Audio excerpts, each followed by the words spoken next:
जय सिया राम। राम राम साहब, कैसे हैं आप सब? उम्मीद है स्वस्थ होंगे, मस्त होंगे। दोस्तों, आप देख रहे हैं एग्जाम पार अब की बार यूट्यूब चैनल और मैं हूं विनोद फौजदार। आपका स्वागत करता हूं इस चैनल पर। दोस्तों, हम पढ़ रहे हैं राजस्थान का भूगोल और राजस्थान के भूगोल के अंतर्गत हमारा एक अंतिम टॉपिक बचा है, राजस्थान के भौतिक प्रदेश। सबसे महत्वपूर्ण टॉपिक है राजस्थान के भौतिक प्रदेश। इस टॉपिक के अंतर्गत हम देखेंगे कि किस प्रकार से राजस्थान के या भारत के या किसी भी के भौतिक प्रदेशों का विभाजन किया जाता है। भौतिक प्रदेश क्या होते हैं, भौतिक प्रदेशों का विभाजन किस तरीके से किया जाता है, किस किस व्यक्ति के द्वारा किस किस तरीके से राजस्थान के भौतिक प्रदेशों का विभाजन किया गया है और किसके भौतिक विभाजन को सर्व मान्यता मिली है, जिसके भौतिक विभाजन को हम पढ़ते हैं। इसके अलावा इसमें आज हम एक भौतिक प्रदेश हाड़ौती का पठार को पढ़ेंगे। हाड़ौती के पठार के बारे में देखेंगे कि हाड़ौती के पठार की किस तरह से उत्पत्ति हुई, क्या उसका विस्तार है, क्या उसकी विशेषताएं हैं, और हाड़ौती के पठार का वर्गीकरण भी करेंगे। आज हम ये सब करेंगे। दोस्तों, इससे पहले हम कक्षा 6, 7, 8, 9, 10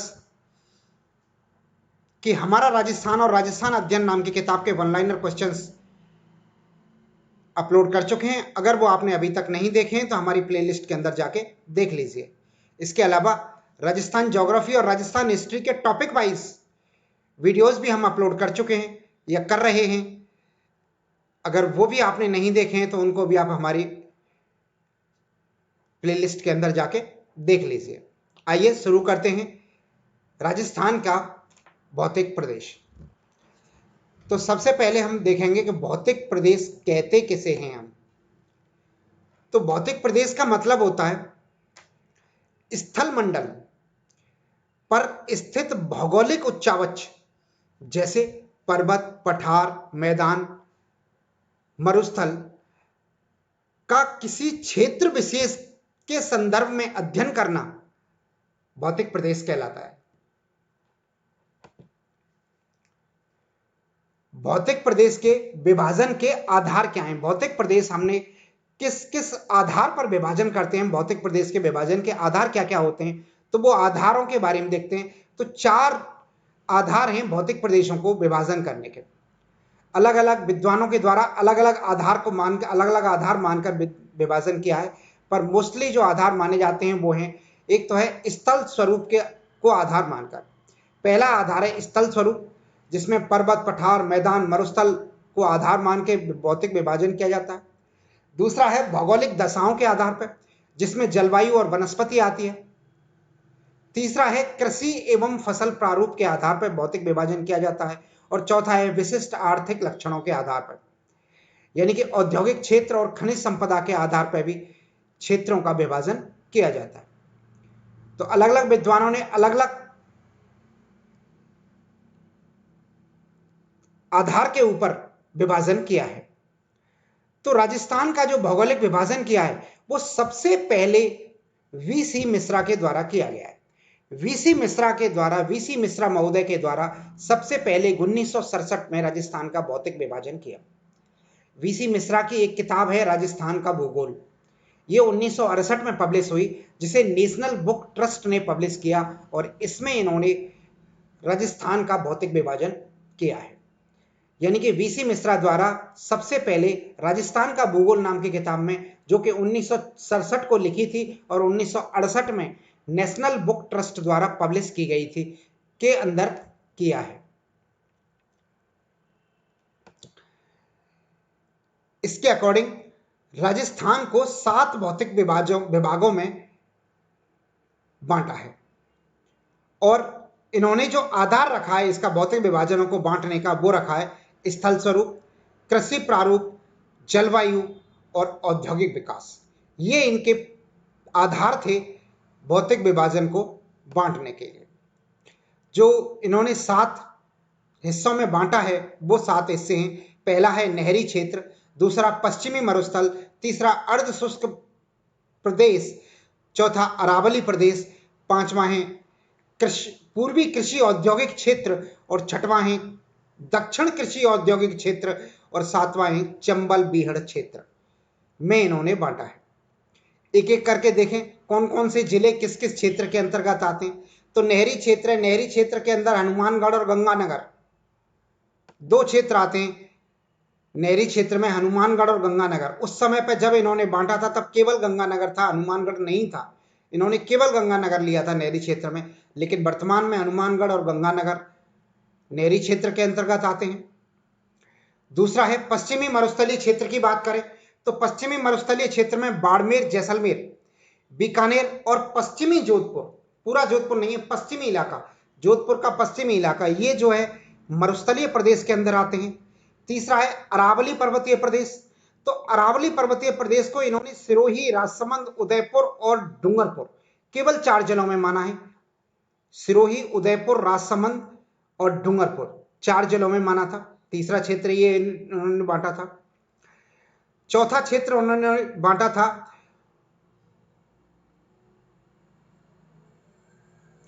वो था चंबल का बीहड़ क्षेत्र।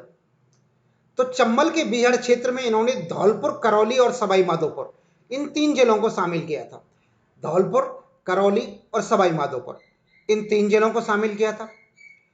इसके अलावा पांचवा जो क्षेत्र माना था वो माना था पूर्वी कृषि औद्योगिक क्षेत्र। पूर्वी कृषि औद्योगिक क्षेत्र के अंतर्गत जो जगह मानी थी वो थी अलवर, भरतपुर, दौसा, जयपुर, टोंक, अजमेर, भीलवाड़ा, इन जिलों को पूर्वी कृषि औद्योगिक क्षेत्र के अंतर्गत बांटा था इन्होंने। इसके बाद छठवां क्षेत्र जो बांटा था वो दक्षिणी पूर्वी कृषि औद्योगिक क्षेत्र में बांटा था। इसके अंदर कोटा, बूंदी, बारा, झालावाड़, चित्तौड़, प्रतापगढ़ और बांसवाड़ा जिले को शामिल किया था। और एक और बचता है 7वां क्षेत्र जो अर्ध शुष्क प्रदेश के अंदर लिया था इन्होंने। तो अर्ध शुष्क प्रदेश में चूरू, झुंझुनू, सीकर, नागौर, जोधपुर, पाली, जालौर का क्षेत्र इन्होंने शामिल किया था। वीसी मिश्रा के द्वारा राजस्थान का जो भौगोलिक विभाजन किया था, ये भौगोलिक विभाजन में इस तरह से इन्होंने डिवाइड किया था, 7 हिस्सों में डिवाइड किया था। इसके बाद में डॉक्टर रामलोचन सिंह के द्वारा 1971 में भारत के प्रादेशिकरण के दौरान राजस्थान का भौगोलिक विभाजन किया था। तो राजस्थान का इन्होंने भौगोलिक विभाजन किया था। इसमें इन्होंने 3 क्षेत्रों में राजस्थान को बांटा था, बृहद प्रदेश, उप प्रदेश और लघु प्रदेश, ये 3 बनाए थे इन्होंने। फिर इन्होंने बृहद प्रदेश का पुनः विभाजन किया था, अरावली पर्वतीय प्रदेश और दक्षिणी पूर्वी पठारी प्रदेश, ये 2 बनाए थे बृहद प्रदेश के अंदर। उप प्रदेश में 4 भागों में बांटा था उप प्रदेश को, पश्चिमी राजस्थान, पश्चिमी मरुस्थल, पूर्वी राजस्थान और पूर्वी मैदानी क्षेत्र, इन 4 उप प्रदेशों में बांटा था। इसके अलावा लघु प्रदेश के 12 टुकड़े किए थे इन्होंने, 12 लघु प्रदेशों में बांटा था। लेकिन डॉक्टर रामलोचन सिंह के अनुसार जो 1971 में इन्होंने भौगोलिक विभाजन किया था, इसको ज्यादा मान्यता नहीं मिली, ज्यादा तवज्जो नहीं दी गई, इसको ज्यादा वो नहीं माना गया। या तो वीसी मिश्रा के विभाजन को माना गया और या फिर इसके बाद में एक हरि मोहन सक्सेना जी हुए थे, इनके भौगोलिक विभाजन को ही आज हम पढ़ते हैं। डॉक्टर हरि मोहन सक्सेना, प्रोफेसर हरि मोहन सक्सेना के द्वारा 1994 में इन्होंने एक बुक लिखी, राजस्थान का प्रादेशिक भूगोल। राजस्थान का प्रादेशिक भूगोल, इसमें इन्होंने राजस्थान के को 4 भौतिक प्रदेशों में बांटा था। इसके लिए उन्होंने जो आधार लिया था वो आधार था इनका भौगोलिक संरचना और उच्चावच। भौगोलिक संरचना और उच्चावच को आधार मानते हुए राजस्थान को 4 भौतिक प्रदेशों में बांटा, पश्चिमी मरुस्थलीय प्रदेश, अरावली पर्वतीय प्रदेश, पूर्वी मैदानी प्रदेश और दक्षिण पूर्वी पठारी प्रदेश कहें या हाड़ौती का पठार कहें, इनमें इन्होंने बांटा था। और आज हम इन्हीं भौतिक प्रदेशों को पढ़ते हैं। अब हम इन्हीं भौतिक प्रदेशों को पढ़ेंगे। यानी कि प्रोफेसर हरिमोहन सक्सेना द्वारा सन 1994 में राजस्थान का प्रादेशिक भूगोल नाम की किताब लिखी। इस किताब के अंदर भौतिक संरचना और उच्चावच को आधार मानते हुए राजस्थान को 4 भौतिक प्रदेशों में बांटा गया: पश्चिमी मरुस्थलीय प्रदेश, अरावली पर्वतीय प्रदेश, पूर्वी मैदानी प्रदेश और दक्षिण पूर्वी पठारी प्रदेश। उच्चावच क्या होता है? उच्चावच को समझ लेते हैं थोड़ा सा। उच्चावच शब्द का क्या अर्थ है? उच्चावच शब्द का अर्थ है कि समुद्र तल से ऊंचाई। समुद्र तल से जो ऊंचाई होती है वो उच्चावच होती है। और समुद्र तल भारत में या राजस्थान में कहां का माना गया है? तो वो माना गया चेन्नई का। चेन्नई के किनारे पर जो समुद्र है उस समुद्र तल से ऊंचाई, चाहे वो जमीन की ऊंचाई हो या पर्वत की ऊंचाई हो या पठार की ऊंचाई हो या पहाड़ की ऊंचाई हो, वो सारी की सारी ऊंचाई चेन्नई स्थित समुद्र तल से नापी जाती हैं। और इसको हम अपने यहां पर रेलवे स्टेशन पर देख सकते हैं। रेलवे स्टेशन पर जो रेलवे स्टेशन के नाम का बोर्ड लगा रहता है उसके नीचे लिखा रहता है मासत 190। जैसे एग्जाम्पल के तौर पे बता रहा हूं मैं आपको कि अपने क्षेत्र का रेलवे स्टेशन पे जाएं आप, रेलवे स्टेशन में जाके देखना, आपके रेलवे स्टेशन का नाम लिखा रहता है जहां से प्लेटफॉर्म शुरू होता है और जहां पर प्लेटफॉर्म खत्म होता है। उसके नीचे छोटे छोटे अक्षरों में लिखा रहता है महासमुद्र तल, मासत, महासमुद्र तल से ऊंचाई। यानी कि उस रेलवे लाइन की जो ऊंचाई है, उस जगह की जो ऊंचाई है वहां लिखा रहता है जैसे 190, तो इसका मतलब उस जगह की ऊंचाई रेलवे समुद्र तल से 190 मीटर है। तो इस तरह से नापा जाता है। और उसके लिए जो बेस लिया है वो चेन्नई के समुद्र तल को लिया है। चेन्नई के समुद्र तल को भारत में आधार माना गया है, न कि मुंबई के समुद्र तल को या कोलकाता के समुद्र तल को। चेन्नई के समुद्र तल को आधार मानते हुए उसकी ऊंचाई नापते हैं। अब इस ऊंचाई के आधार पर ही हम मैदानी प्रदेश, पठारी प्रदेश, पहाड़ी प्रदेश या पर्वतों को विभाजित करते हैं। कैसे? महासमुद्र तल से अगर 300 मीटर या उससे कम ऊंचाई वाला जो क्षेत्र होगा वो मैदानी प्रदेश कहलाता है। मैदानी प्रदेश 300 मीटर या उससे कम वाला होगा। पठारी प्रदेश 300 मीटर से ज्यादा लेकिन 600 मीटर से कम ऊंचाई वाले क्षेत्रों को पठारी प्रदेश कहते हैं। जैसे हम बात करें हाड़ौती के पठार के तो वो 500 मीटर ऊंचा है, इसलिए उसे पठार कहते हैं। अगर वो 600 मीटर से ज्यादा ऊंचा होता तो वो पहाड़ी हो जाती। पहाड़ी कौन सी होती है? 600 मीटर से ऊंचाई वाली और 1800 मीटर से छोटा, वो सब पहाड़ी क्षेत्र के अंतर्गत आते हैं। 600 मीटर से ऊंचा और 1800 मीटर से छोटा पहाड़ी होती है, और 1800 मीटर से ऊंचा और 2700 मीटर से नीचे उच्चावच को, ऊंची जगह को पहाड़ कहते हैं, और 2700 मीटर से ऊंचे वाले क्षेत्र को पर्वत के नाम से जानते हैं। यानी कि ऊंचाई के आधार पर 300 मीटर से कम मैदान, 600 मीटर से कम पठार, 1800 मीटर से कम पहाड़ी, 2700 मीटर से कम पहाड़ और 2700 मीटर से ऊपर पर्वत कहलाते हैं समुद्र तल के आधार से।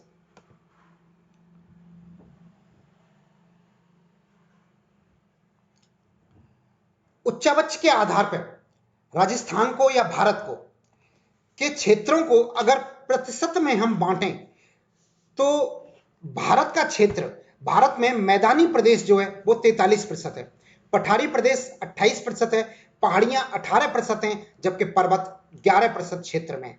क्षेत्रफल की दृष्टि से उच्चावच के आधार पर भारत या राजस्थान को डिवाइड करें, अगर हम राजस्थान को इसी तरह से डिवाइड करते हैं तो मैदानी प्रदेश 51% क्षेत्र पर है, पठारी प्रदेश 31% क्षेत्र पर है, निम्न भूमि क्षेत्र 11% क्षेत्र पर है, पर्वत 6% क्षेत्र पर है और उच्च पर्वत शिखर केवल 1% क्षेत्र पर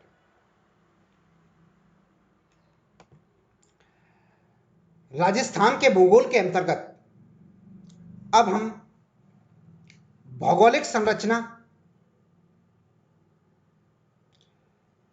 या उच्चावच के आधार पर राजस्थान के भौतिक प्रदेशों को हमने 4 भागों में पढ़ा था, 4 भागों में बांटा है।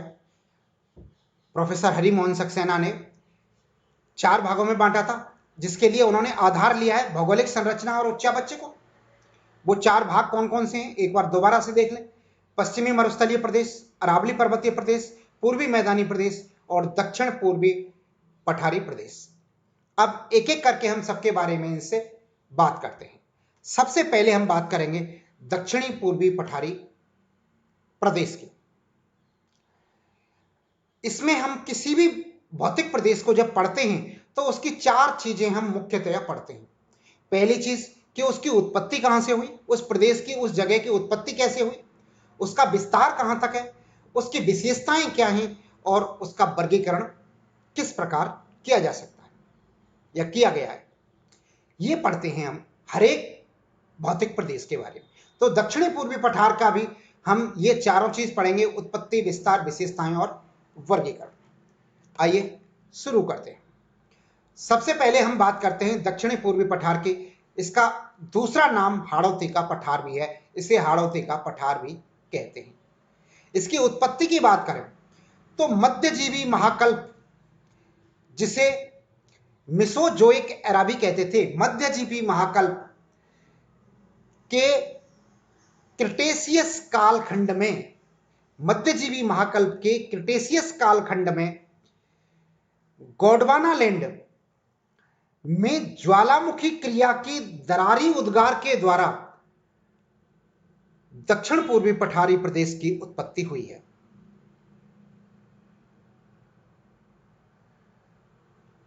दूसरे शब्दों में यह कह सकते हैं कि हाड़ौती का पठार या दक्षिणी पूर्वी पठारी प्रदेश जो है ज्वालामुखी क्रिया से निर्मित है। दोबारा से देखें, मध्यजीवी महाकल्प या मिसोजोइक एरा, मध्यजीवी महाकल्प या मिसोजोइक एरा के क्रिटेशियस कालखंड में गोंडवानालैंड में हुए ज्वारी उद्गार से, ज्वालामुखी क्रिया में दरारी उद्गार से हाड़ौती प्रदेश की उत्पत्ति हुई है। अगर इसे कितने वर्ष पूर्व की यह घटना है तो उसको देखें तो यह 14.4 करोड़ वर्ष पूर्व से 6.5 करोड़ वर्ष पूर्व की घटना है। यानी कि अब से लेके 14.4 करोड़ से 6.5 करोड़ वर्ष पहले यह हाड़ौती प्रदेश बना था, उत्पत्ति हुई थी इसकी। अब इसमें से यहां से जो क्वेश्चंस बनते हैं वो क्वेश्चंस इस तरह से बनते हैं कि हाड़ौती के पठार की उत्पत्ति कैसे हुई, के साथ ज्वालामुखी क्रिया से निर्मित है या ज्वालामुखी क्रिया के दरारी उद्गार के द्वारा हुई। ऐसे भी कह सकते हैं हम कि क्रिटेशियस काल का राजस्थान में कौन सा प्रदेश है, राजस्थान में कौन सा भौतिक प्रदेश क्रिटेशियस काल का है, तो उदाहरण होगा हाड़ौती का पठार या दक्षिणी पूर्वी प्रदेश, उदाहरण नहीं उत्तर होगा। ऐसे भी कह सकते हैं कि गोंडवानालैंड का भाग कौन सा प्रदेश है, तो गोंडवानालैंड का भाग दक्षिण पूर्वी पठारी प्रदेश है। इसके अलावा अरावली प्रदेश भी गोंडवानालैंड का ही हिस्सा है, लेकिन ज्वालामुखी क्रिया के दरारी उद्गार से दक्षिणी पूर्वी पठार का निर्माण हुआ है, जबकि अरावली प्रदेश का बलन क्रिया के द्वारा निर्माण हुआ था। राजस्थान में क्रिटेशियस कालीन संरचना कौन सी है, तो हाड़ौती का पठार है। लावा निर्मित संरचना कौन सी है, तो हाड़ौती का पठार है। गोंडवानालैंड का उदाहरण क्या है, तो हाड़ौती का पठार है। और प्रायद्वीपीय पठार, प्रायद्वीपीय पठारी प्रदेश राजस्थान में कौन सा है, तो वो भी हाड़ौती का पठार है। और ज्वालामुखी क्रिया से निर्मित संरचना कौन सी है, तो वो भी हाड़ौती का पठार है। यानी कि इस छोटे से पेज से हमने जो देख रहे हैं, इस छोटे से पेज से कम 6-7 क्वेश्चंस बनते हैं। कौन कौन से? राजस्थान में क्रिटेशियस कालीन संरचना का उदाहरण, उत्तर हाड़ौती का पठार। राजस्थान में क्रिटेशियस चट्टान, क्रिटेशियस कालीन चट्टान की संरचना कहां पर है, हाड़ौती के पठार में। लावा से निर्मित संरचना कौन सी है, हाड़ौती का पठार। ज्वालामुखी क्रिया के उद्गार से निर्मित संरचना कौन सी है? हाड़ौती का पठार। प्रायद्वीपीय पठारी प्रदेश कौन सा है? हाड़ौती का पठार। और गोंडवाना लैंड का हिस्सा कौन सा है? हाड़ौती का पठार। इस तरह से हमारे इन सारे क्वेश्चंस 6-7 क्वेश्चंस बनते हैं, इन सब का उत्तर हाड़ौती का पठार। अब बात करते हैं हम ज्वालामुखी क्रिया। ज्वालामुखी में कितनी तरह की क्रिया होती हैं और ये दरारी उद्गार क्या है? अभी हम पढ़ रहे थे कि हाड़ौती का प्रदेश दरारी उद्गार के द्वारा हुआ है। अब ये दरारी उद्गार किसे कहते हैं? ज्वालामुखी एक्चुअली दो तरह की होती है, एक तो होता है छिद्र उद्गार और दूसरा होता है दरारी उद्गार। छिद्र उद्गार में क्या होता है कि ज्वालामुखी की एक नली के रूप में मैग्मा जो है धरातल से बाहर आता है। मैग्मा एक नली के रूप में तेजी के साथ में बहुत स्पीड से धरातल से बाहर आता है और वो काफी ऊंचाई तक मैग्मा को फेंकता है और उसका जो लावा होता है वो नीचे जम जाता है और उससे ज्वालामुखी पर्वतों का निर्माण होता है। इसी छिद्र वाली आकृति ज्वालामुखी छिद्र से, छिद्र उद्गार से ही क्रेटर और कोल्डरों का निर्माण होता है। क्रेटर और कोल्डर जो बनते हैं वो छिद्र उद्गार से ही बनते हैं। जबकि दरारी उद्गार की बात करें तो दरारी उद्गार में धरातल के नीचे कई दरार आती हैं और उन दरारों से मैग्मा धीरे धीरे करके बाहर निकलता है। जो मैग्मा बाहर निकल के और उस दरारी क्रिया से अपने दरार धरातल के ऊपर एक पठार नुमा आकृति में जम जाता है, जो लावा पठार नुमा आकृति में जम जाता है वो ज्वालामुखी पठार कहलाते हैं। और इसी तरह से हाड़ौती के पठार की उत्पत्ति हुई है। जो धरती के अंदर मैग्मा होता है जो कि ज्वालामुखी क्रिया से बाहर आता है, वो धरती के अंदर तो मैग्मा कहलाता है लेकिन धरती से बाहर आकर वो लावा कहलाता है। यानी कि वही मैग्मा जब धरातल से बाहर आ जाता है, धरती के पृष्ठ पर आ जाता है तो वो लावा कहलाता है, लेकिन जब वो धरती के अंदर होता है तो मैग्मा कहलाता है। आगे बात करते हैं हम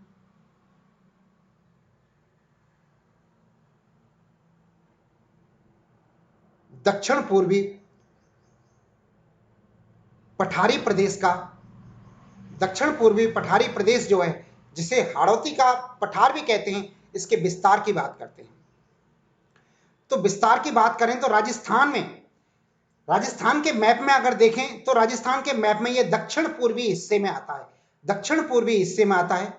जिलों की बात करें तो इसके अंदर 4 जिले आते हैं, कोटा, बूंदी, बारां और झालावाड़। क्षेत्रफल की बात करें तो राजस्थान के कुल क्षेत्रफल का 6.49% भाग ही है इस भौतिक प्रदेश के अंदर। राजस्थान के कुल क्षेत्रफल का 6.49% भाग है। और एरिया की बात करें तो 24,185 वर्ग किलोमीटर क्षेत्र में फैला हुआ है। 24,185 वर्ग किलोमीटर क्षेत्र में हाड़ौती का पठार है। जनसंख्या की बात करें तो इस जगह भारत की कुल जनसंख्या राजस्थान की कुल जनसंख्या का 10% जनसंख्या निवास करती है। जनघनत्व की दृष्टि से यह दूसरा भौतिक प्रदेश है। पहला भौतिक प्रदेश पूर्वी मैदानी प्रदेश है जहां सबसे ज्यादा जनघनत्व है, और दूसरे नंबर पर जनघनत्व, सर्वाधिक जनघनत्व दक्षिण पूर्वी पठारी प्रदेश में है।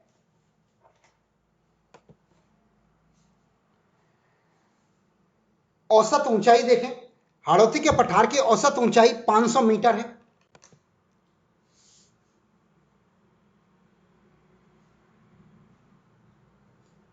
इसकी विस्तार की अगर हम बात करें तो इसका अक्षांशीय विस्तार जो है वो 23.5 डिग्री उत्तरी अक्षांश से 25 डिग्री 27 मिनट उत्तरी अक्षांश तक फैला हुआ है।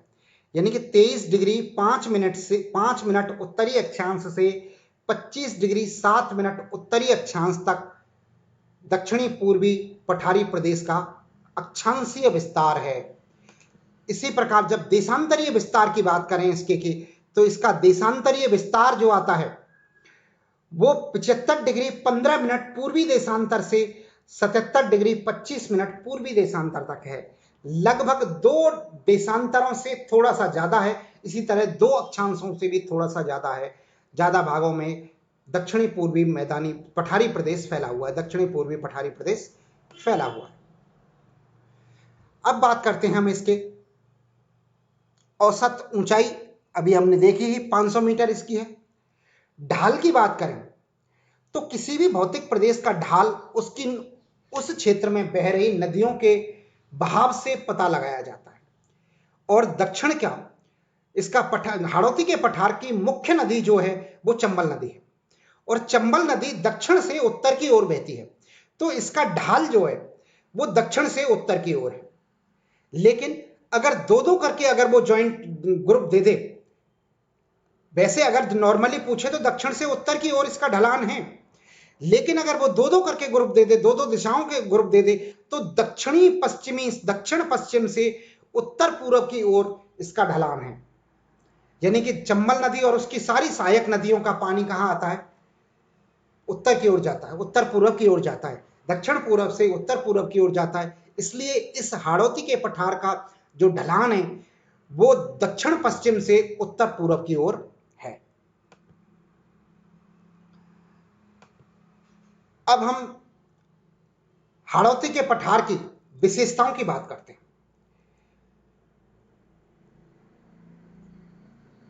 सबसे पहली विशेषता, ये मालवा के पठार का उत्तरी भाग है।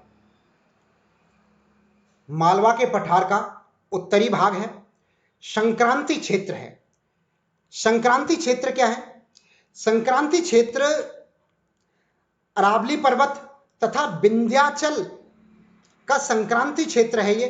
यानी कि एक तरफ इसके अरावली पर्वत है और दूसरी तरफ विंध्याचल पर्वतमाला है। तो इन दोनों के बीच में है ये हाड़ौती का पठार। इस क्षेत्र को संक्रांति क्षेत्र कहते हैं। यहां पर महान सीमा भ्रंश है। हाड़ौती के पठार में एक महान सीमा भ्रंश भी है। महान सीमा भ्रंश कहते हैं दरार को, यानी कि महान सीमा दरार, या जिसे अंग्रेजी में कहते हैं great boundary fall. Great boundary fall ये जो है हाड़ौती के पठार में बूंदी से सवाई माधोपुर के बीच में है। बूंदी से सवाई माधोपुर के बीच में एक दरारी क्षेत्र है, जहां के मैदानी प्रदेश कह सकते हैं, या एक दरार है, पहाड़ नहीं है, दरार के रूप में है ये क्षेत्र जो है। इसे महान सीमा भ्रंश या ग्रेट बाउंड्री फॉल कहते हैं, जो कि बूंदी से सवाई माधोपुर के मध्य है।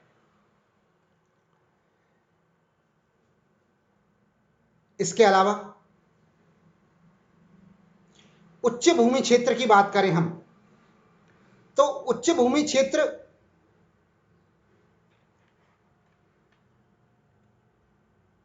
जो आता है वो हाड़ौती के पठार को उच्च भूमि क्षेत्र ही कहते हैं, क्योंकि ऊंचा है।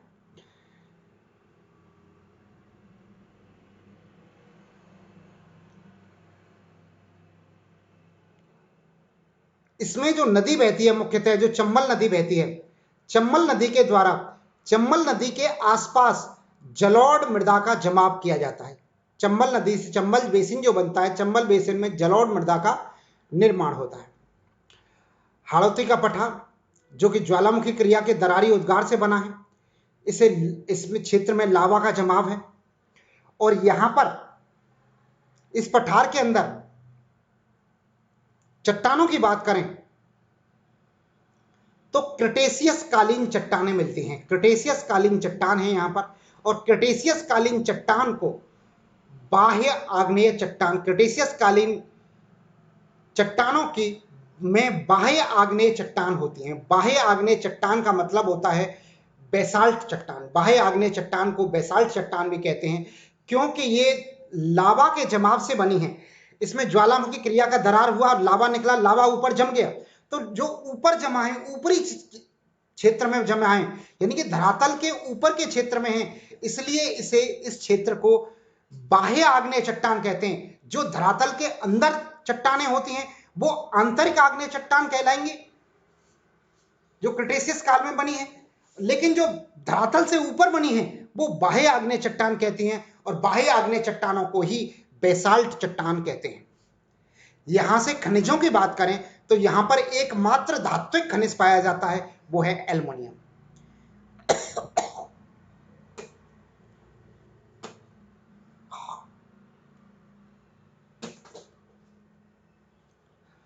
सॉरी, धात्विक खनिज एकमात्र एल्युमिनियम पाया जाता है, इसमें एल्युमिनियम एकमात्र धात्विक खनिज पाया जाता है। और इस एल्युमिनियम का भी एक अयस्क है बॉक्साइट। बॉक्साइट अयस्क ही पाया जाता है हाड़ौती के पठार पर, और कोई दूसरा धात्विक खनिज नहीं पाया जाता है। बाकी सारे धात्विक खनिज अरावली प्रदेश में पाए जाते हैं सिवाय एल्युमिनियम के। एल्युमिनियम केवल हाड़ौती के प्रदेश में पाया जाता है, हाड़ौती प्रदेश में। इसके अलावा यहां पर अधात्विक खनिज पाए जाते हैं। अधात्विक खनिजों में सर्वाधिक खनिज जो पाया जाता है वो है बलुआ पत्थर। बलुआ पत्थर इस क्षेत्र का सर्वाधिक पाया जाने वाला खनिज है, और जो कि अधात्विक खनिज है। यह कोटा, बूंदी, बारा, झालावाड़ में पाया जाता है। बलुआ पत्थर कहते हैं कोटा स्टोन को। कोटा स्टोन के नाम से यह ज्यादा प्रचलित है, प्रचलित नाम है इसका।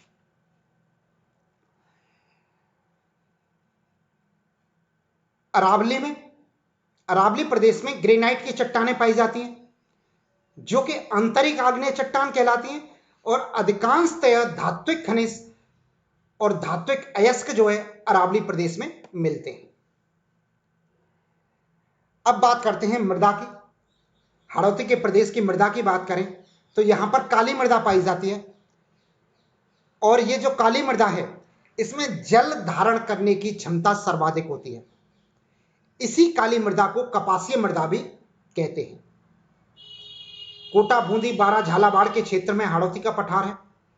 लावा से निर्मित चट्टानें हैं, और इन चट्टानों का जब विखंडन होता है तो विखंडन होने के बाद में जो काली मृदा बनती है, काली मृदा के तौर पर ये बनते हैं। इसे बर्टीसोल्वी, काली मृदा को बर्टीसोल्वी कहते हैं। काली मृदा या बर्टीसोल मृदा हाड़ौती के पठार में पाई जाती है।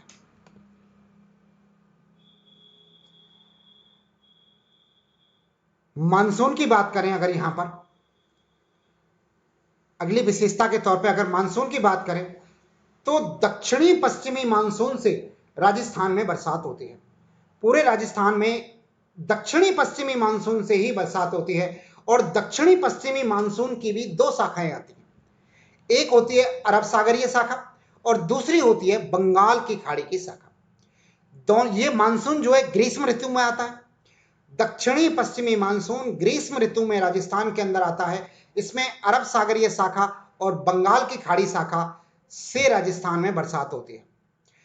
अरब सागरीय शाखा से राजस्थान में केवल 10% बरसात होती है, जबकि बंगाल की खाड़ी वाली शाखा से राजस्थान में 90% क्षेत्र में या 90% बरसात बंगाल की खाड़ी की शाखा से होती है। यानी कि कह सकते हैं मुख्यतः बंगाल की खाड़ी की शाखा का मानसून राजस्थान में बरसात करता है।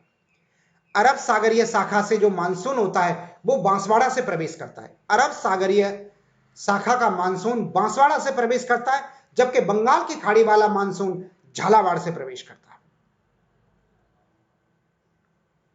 बंगाल की खाड़ी से जो मानसून आता है वो झालावाड़ से प्रवेश करता है, और शुरुआत में झालावाड़ और हाड़ौती के प्रदेश में सर्वाधिक बरसात होती है। इसीलिए इस क्षेत्र को अति आर्द्र जलवायु वाला प्रदेश भी कहते हैं।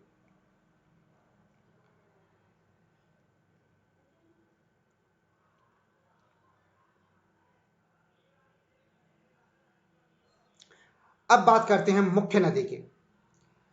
तो हाड़ौती का प्रदेश कहें या कोटा संभाग कहें में सर्वाधिक नदियां हैं, और सर्वाधिक नदियां हैं या चंबल नदी यहां की मुख्य नदी है। इस संभाग की, कोटा संभाग की या हाड़ौती प्रदेश की मुख्य नदी चंबल नदी है, और चंबल नदी और उसकी सहायक नदियों द्वारा यहां पर सर्वाधिक जलीय अपरदन किया जाता है। सर्वाधिक मिट्टी का कटाव किया जाता है। सबसे ज्यादा जलीय अपरदन चंबल नदी द्वारा किया जाता है हाड़ौती प्रदेश में।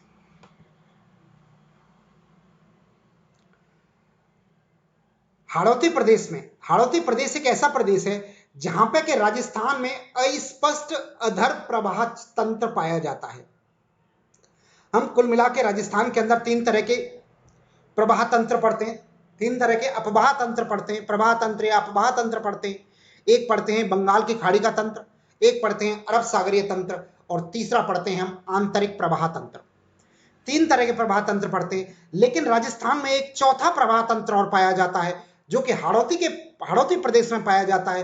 राजस्थान में अस्पष्ट अधर प्रवाह तंत्र उसे कहते हैं। अस्पष्ट अधर प्रवाह तंत्र का मतलब है ऐसी नदियां जिनके न तो उद्गम का पता हो और ना ही समाप्ति स्थल पता हो। ऐसी नदियां जिनमें न तो उद्गम क्षेत्र पता हो और ना ही समाप्ति स्थल पता हो, वो चीज कहलाती है अस्पष्ट अधर प्रवाह क्षेत्र। और ऐसा प्रवाह क्षेत्र हाड़ौती के पठार पर पाया जाता है। हाड़ौती के पठार में 12 जिले के अंदर मुख्यतः सहरिया जनजाति निवास करती है। एक जनजाति है सहरिया जनजाति। यह सहरिया जनजाति भारत सरकार के राजस्थान की एकमात्र ऐसी जनजाति है जो आदिम जनजातियों में शामिल है। राजस्थान में बहुत सारी जनजातियां हैं, सहरिया है, गड़ासिया है, मीणा है, भील हैं। इनमें से केवल सहरिया जनजाति एक ऐसी जनजाति है जो भारत सरकार की आदिम जनजातियों में शामिल है, यानी कि जो अभी भी खानाबदोश की जिंदगी जीते हैं उनमें सहरिया जनजाति शामिल है। और ये सहरिया जनजाति के लोग 12 में स्थानांतरित कृषि करते हैं। जो स्थानांतरित कृषि करते हैं उसे झूमिंग कृषि कहते हैं, या स्लैश एंड बर्न कृषि भी कहते हैं। स्लैश एंड बर्न कृषि या झूमिंग कृषि या स्थानांतरित कृषि कहते हैं। और ये यहां वहां की लोकल भाषा में इसको बातरा कहते हैं। सहरिया जनजाति द्वारा की जाने वाली स्थानांतरित कृषि बातरा कहलाती है। दोबारा से देख लें, बहुत बार ये बातरा शब्द आता है। बातरा क्या है? तो सहरिया जनजाति द्वारा स्थानांतरित कृषि या झूमिंग कृषि जो की जाती है वो बातरा कहलाती है, केवल इस जनजाति द्वारा, सहरिया जनजाति के द्वारा।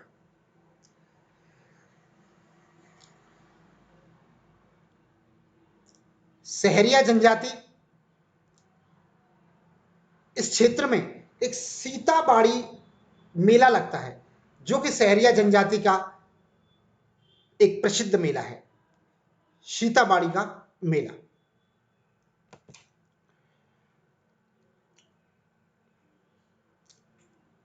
इसमें क्षेत्रों के अलग अलग क्षेत्रों की बात करें तो राजस्थान का नागपुर झालावाड़ को कहते हैं जहां की सर्वाधिक संतरे पैदा होते हैं। राजस्थान का नागपुर कहते हैं झालावाड़ को जहां सर्वाधिक संतरा उत्पन्न होते हैं। सर्वाधिक नदियां जो हैं वो हाड़ौती के पठार से निकलती हैं। हाड़ौती के पठार में सर्वाधिक नदियां पाई जाती हैं। लेकिन राजस्थान में एक ऐसा संभाग भी है, बीकानेर संभाग, जहां से किसी भी नदी का उद्गम स्थल नहीं है। कोई भी नदी का उद्गम नहीं है। बीकानेर संभाग में आते हैं बीकानेर, चूरू, हनुमानगढ़ और गंगानगर, 4 जिले आते हैं। इसमें हनुमानगढ़ और गंगानगर में तो घग्गर नदी आती है जिसमें कभी कभार अब पानी आता है। वर्तमान में पानी बहुत कम आता है इसके अंतर्गत आता है तो। और ये नदी जो है हनुमानगढ़ और गंगानगर में बहती है। लेकिन बीकानेर और चूरू 2 जिले ऐसे हैं जहां कोई नदी भी नहीं बहती है। बीकानेर संभाग ऐसा है जहां से किसी भी नदी का उद्गम नहीं होता है, जबकि सर्वाधिक नदियों का उद्गम हाड़ौती के पठार से होता है। हाड़ौती के पठार से सर्वाधिक नदियां बहती हैं, उद्गम नहीं होता, बहती हैं सर्वाधिक उद्गम नदियां। ये तो हमने डिस्कस कर ही लिया कि झालावाड़ में सर्वाधिक संतरा होते हैं, इसलिए इसे राजस्थान का नागपुर कहते हैं। और हाड़ौती के पठार पर गन्ना, सोयाबीन और धनिया भी सर्वाधिक होता है। चावल भी यहां पर सर्वाधिक मात्रा में होते हैं, लेकिन बासमती चावल गंगानगर में सर्वाधिक होते हैं। जबकि केवल चावल पूछे कि चावल का उत्पादन कहां होता है, तो हाड़ौती के पठार पर सर्वाधिक चावल का उत्पादन होता है। औद्योगिक नगरी की बात करें तो राजस्थान की औद्योगिक नगरी कोटा कहलाती है, जो कि हाड़ौती के पठार में। इस जगह पे। इसके अलावा यहाँ पे कृषि से संबंधित काफी उद्योग हैं, औद्योगिक विकास बहुत हुआ है। राजस्थान में कोटा में एक इंद्रप्रस्थ औद्योगिक क्षेत्र है जिसका काफी विकास हुआ है, इंद्रप्रस्थ औद्योगिक क्षेत्र का।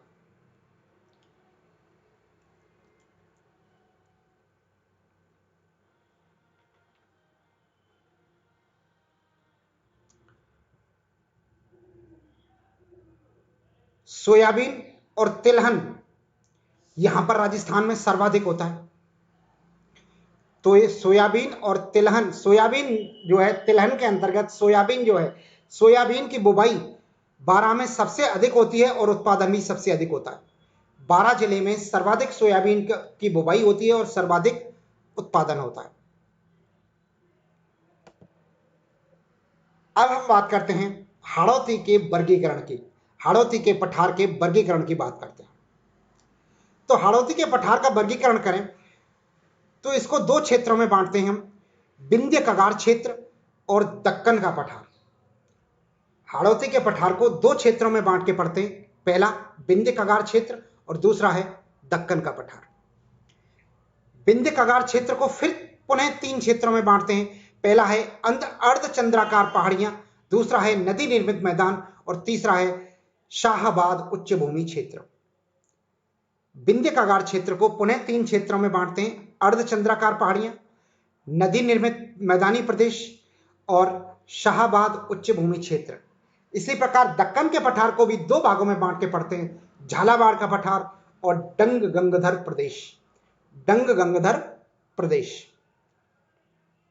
आइए एक एक करके सबको देखते हैं। विंध्याचल कगार क्षेत्र, पहली बात तो विंध्याचल कगार क्षेत्र क्या है, तो यह है विंध्याचल पर्वत के किनारे, कगार कहते हैं किनारे को, यानी कि जो विंध्याचल पर्वत है मध्य प्रदेश से लेकर झारखंड तक फैला हुआ है विंध्याचल पर्वत, इसके किनारे पर राजस्थान में जो क्षेत्र आता है उसे विंध्य कगार क्षेत्र कहते हैं। यानी कि जो हाड़ौती के पठार वाला क्षेत्र है ये विंध्य कगार क्षेत्र कहलाता है, क्योंकि विंध्याचल पर्वत के किनारे पर है इसलिए विंध्य कगार क्षेत्र इसको कहते हैं। कगार का मतलब किनारा होता है।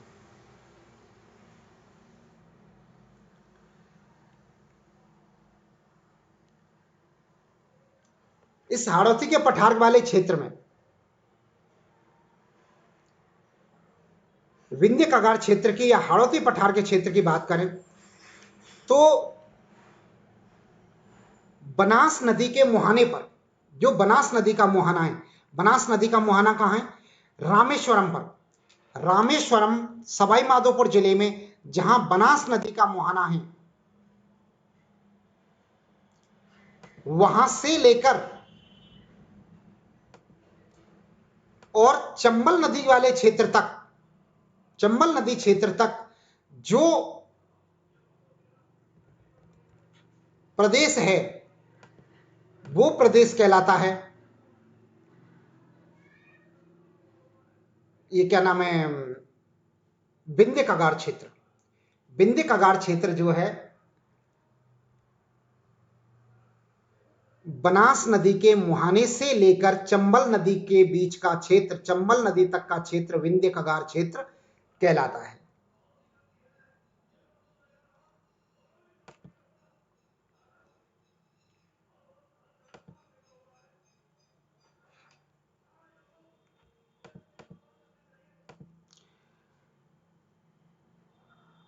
विंध्य कगार क्षेत्र की परिभाषा दें तो परिभाषा यही होगी कि बनास नदी के मुहाने से चंबल नदी के मध्य स्थित बलुआ पत्थर से निर्मित चट्टानी प्रदेश, बलुआ पत्थरों से निर्मित चट्टानी प्रदेश विंध्य कगार क्षेत्र है, जिसको तीन भागों में बांट के पढ़ते हैं हम, अर्धचंद्राकार पहाड़ियां, नदी निर्मित मैदानी प्रदेश और शाहाबाद उच्च भूमि क्षेत्र। आइए सबसे पहले अर्धचंद्राकार पहाड़ियों को देखते हैं। तो राजस्थान में चार जगह अर्धचंद्राकार पहाड़ियां मिलती हैं। वो चार जगह कौन कौन सी हैं, एक तो है बूंदी की पहाड़ियां, दूसरी है कुंडला की पहाड़ियां, तीसरी है रामगढ़ की पहाड़ियां और चौथी है मुकंदरा की पहाड़ियां। ये चारों ही अर्धचंद्राकार पहाड़ियां कहलाती हैं। बूंदी की पहाड़ियां बूंदी जिले में है, कुंडला की पहाड़ियां कुंडला जिले में हैं। तो और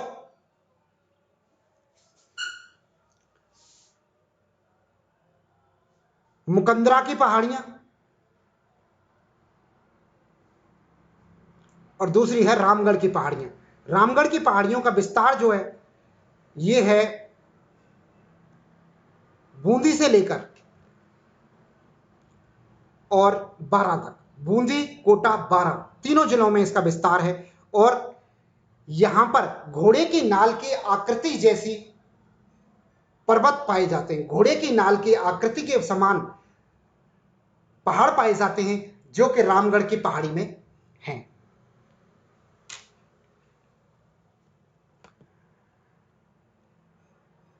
जो अर्धचंद्राकार पहाड़ियां हैं इनमें कुछ संकीर्ण मार्ग हैं और उन संकीर्ण मार्गों को दर्रे कहते हैं। तो हाड़ौती के पठार के जो प्रमुख दर्रे हैं वो हैं बूंदी दर्रा, जैतवास दर्रा, रामगढ़ खटगढ़, रामगढ़ खटगढ़ दर्रा और लाखेरी दर्रा। हाड़ौती पठार के दर्रे कौन कौन से हैं? बूंदी दर्रा, जैतवास दर्रा, रामगढ़ खटगढ़ दर्रा और लाखेरी दर्रा।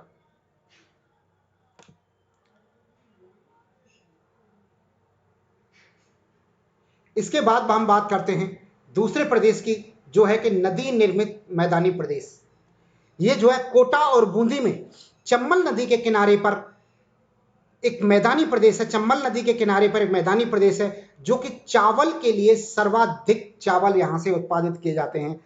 सर्वाधिक उपजाऊ जमीन है ये, जो है जलोढ़ मृदा का निर्माण करती है। चंबल नदी जो है यहाँ पे चंबल नदी ने करती है जो कि जलोढ़ मृदा का निर्माण करती है, जो कि कोटा और बूंदी के क्षेत्र में है। और इस जलोढ़ मृदा में चावल सर्वाधिक उत्पादन किए जाते हैं। जैसा कि अभी हम डिस्कस कर रहे थे, सर्वाधिक चावल उत्पादक क्षेत्र कोटा और बूंदी वाला क्षेत्र है या चंबल नदी का बेसिन है।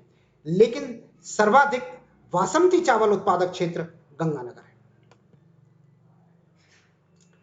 तीसरा है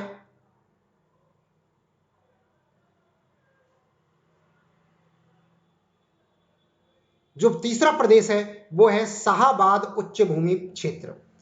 यह शाहाबाद उच्च भूमि क्षेत्र जो है बारां जिले के अंतर्गत आता है। बारां जिले के दक्षिणी पूर्वी हिस्से में, बारां जिले के दक्षिणी पूर्वी हिस्से में लगभग 450 मीटर उच्च भूमि क्षेत्र है। उस उच्च भूमि क्षेत्र को शाहाबाद उच्च भूमि क्षेत्र कहा जाता है, यानी कि शाहाबाद का पठार या शाहाबाद उच्च भूमि क्षेत्र कहते हैं। लगभग 450 मीटर ऊंची भूमि है जो कि शाहाबाद का पठार या शाहाबाद की उच्च भूमि क्षेत्र कहलाती है। और इसका विस्तार बारां जिले में है। बारां में भी दक्षिण पूर्वी बारां में, पूरे बारां जिले में नहीं है, दक्षिण पूर्वी बारां जिले में इसका विस्तार है। इसी क्षेत्र में सहरिया जनजाति निवास करती है। सहरिया जनजाति भी शाहाबाद उच्च भूमि क्षेत्र पर निवास करती है जो कि बारां जिले के अंतर्गत है। यानी कि अब जब हम पढ़ते हैं कि सहरिया जनजाति कहां पाई जाती है कि बारां जिले में, तो बारां जिले में भी शाहाबाद उच्च भूमि क्षेत्र पर पाई जाती है, जहां के एक ये झूमिंग कृषि करते हैं या स्थानांतरित कृषि करते हैं जिसे बातरा कहते हैं, बातरा। और इस शाहाबाद उच्च भूमि क्षेत्र पर जो सबसे ऊंची चोटी है वो कांबा कहलाती है। कांबा सबसे ऊंची चोटी है, 556 मीटर ऊंची। अब बात करते हैं हम दक्कन के पठार के। दक्कन का पठार जो है झालावाड़ जिले के अंतर्गत पाया जाता है। झालावाड़ जिले में दक्कन का पठार है। इसके अलावा बारां जिले का दक्षिणी हिस्सा भी थोड़ा सा आता है, थोड़ा से दक्षिणी हिस्से बारां में। अदरवाइज झालावाड़, मुख्यतः झालावाड़ में दक्कन का पठार है। दक्कन का पठार पूरे झालावाड़ जिले में फैला हुआ है।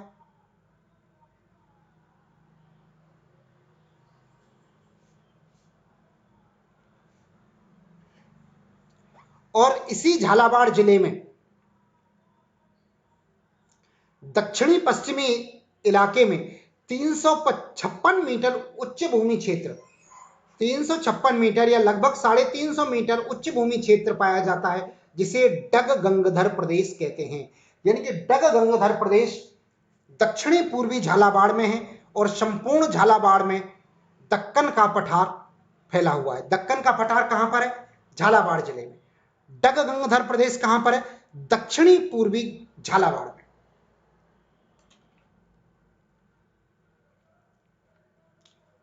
तो ये था हमारा हाड़ौती का प्रदेश।